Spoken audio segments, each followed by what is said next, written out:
یا د پښتونوالو چې شمېرې سلګونو ته رسیده په خپل خبرو کې وویل د خپلې خاورې او عزت د ساتنې لپاره یې وسلې راپورته کړي او د خپلو امنیتي او دفاعي ځواکونو تر شا ولاړ دي.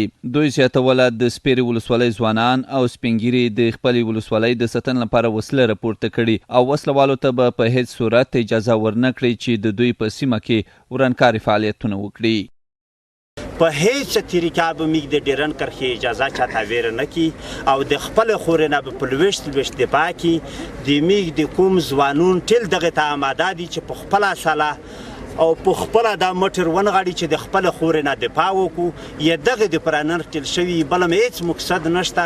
په دا نن سبا حالات کې موږ ته دا په کور دو چې باید د زادرونو د کوم یا مطلب د زادرونو د کوم ستانیر ګوانډي کومینه یا په نیر ولایت کې ټول خلک دغه تر ودانګي چې خپل مټر ونغاړي او د خپل ملک او د خپل نظام سره وګا په وګا ودرېږي او د خمنته حکومتونکو ځواب یاره ان شاء الله دغه اطمینان درکوم چې دغه به د ملي دا د دولت سره څنګ په څنګ وروړي.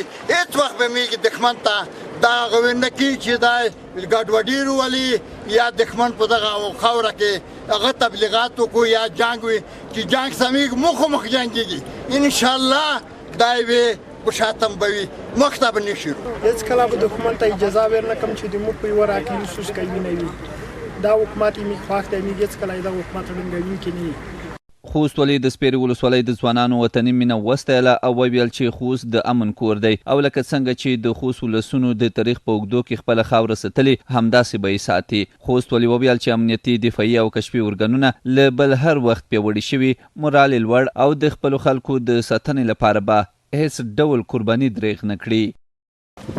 هغه چاته چې دی نن پاکستان ته خدمت کوي هغه چاته وایم چې زدرانو قوم ته په مقابل کې لکه پخوا چې زه دوسم ولاړ زدرانو قوم د مسلح امنیتي قواو سره د خوست یو ځای ولاړ ده. له سولې نه، نظام نه، دولت نه، حکومت نه، خوست نه، خپل کور نه، خپل خونې دفاع کوي.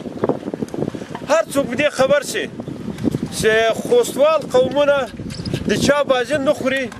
د سپیرې ولسوالۍ ولسونو په یوه غږ د خپلو امنیتي، کشفي او دفاعي ځواکونو د ملاتړ غږ پورته کړ او د خپلې ولسوالۍ د ساتنې لپاره یې قومي پرېکړه وکړه. همداشان د خوست په تڼیو او مرکز کې د خوست د ولایتي شورا رئیس کفیل ریحان د دې شورا مرستیال حبیب خان تڼیوال په مشرۍ په زرګونو ځوانان راټول شوي وو او پرېکړه یې وکړه چې د وسلو سره یو ځای به د خپلو امنیتي، کشفي او دفاعي ځواکونو ترڅنګ ودرېږي او که هر چا او هر چېرته زموږ په کلیو، ولسوالیو او امنیتي ځواکونو برید وکړ کلک ځواب به ورکړي.